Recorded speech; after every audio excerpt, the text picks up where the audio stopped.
నక్సల్స్ సమస్యను శాంతి భద్రతల సమస్యగా కాకుండా ఆదివాసీల పోరాటం అంటూ పర్యావరణాన్ని కాపాడటానికంటూ ఖనిజ సంపదను కాపాడడం కోసం చేస్తున్న పోరాటంగా చిత్రీకరిస్తూ కల్పిత కథనాలు ప్రచారం చేస్తున్నారని ఎంఎంఆర్ఐ అధ్యక్షుడు మురళీ మనోహర్ అన్నారు.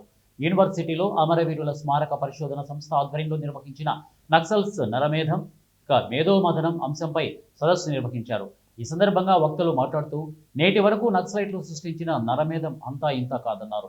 ఆపరేషన్ కగార్ ఓ పక్క శాంతి చర్చలే ఎత్తుగడగా మరో పక్క జరుగుతుండగా సాయుధ నక్సల్స్ కన్నా ప్రమాదకారులైన అర్బన్ నక్సల్స్ మరోపక్క సమాజంలో గందరగోళం సృష్టిస్తున్నారని అన్నారు.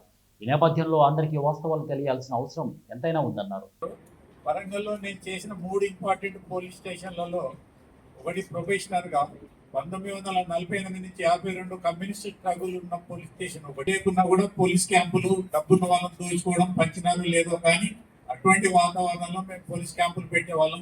అక్కడి చరిత్ర ఏమంటే అక్కడి ఒక ముస్లిం సబ్ ఇన్స్పెక్టరు రజాకారులకు సపోర్ట్ చేస్తే మీరు వినే బైరాన్పల్లి ఉస్మాబాద్ కాకుండా పోయిన ఏరియా ఏరియాలో ఒక దిక్కు వరంగల్ దూరము, ఒక దిక్కు మెదక్ హెడ్ క్వార్టర్ దూరము, ఒక దిక్కు కరీంనగర్ దూరం. జీవనోపాధి కల్పిస్తున్నారు. 1000 కోట్లు కేటాయించారు దీని కొరకు. 3000 కోట్లతో అభివృద్ధి పథకాలు ప్రకటన చేశారు. ఎక్కడ ఒక ఛత్తీస్గఢ్లోనే. ఇవన్నీ ప్రజలకు తెలియడం లేదు. కనుక ప్రభుత్వము అక్కడికి వెళ్ళి వీళ్ళని కంపెనీకే పోలేదు. డెవలప్మెంట్ కొరకే ఇదంతా నడుస్తూ ఉంది. కనుక మీరు ఈ చర్చ ఆపేసి అందరూ ప్రాణాలతో బ్రతుకుండాలి. నక్సలైట్లు ఎవరు చావకూడదు. ఇది మా అందరి కోరిక. వాళ్ళు కూడా మనుషులే. అందరూ శాంతియుతంగా బతకాలి.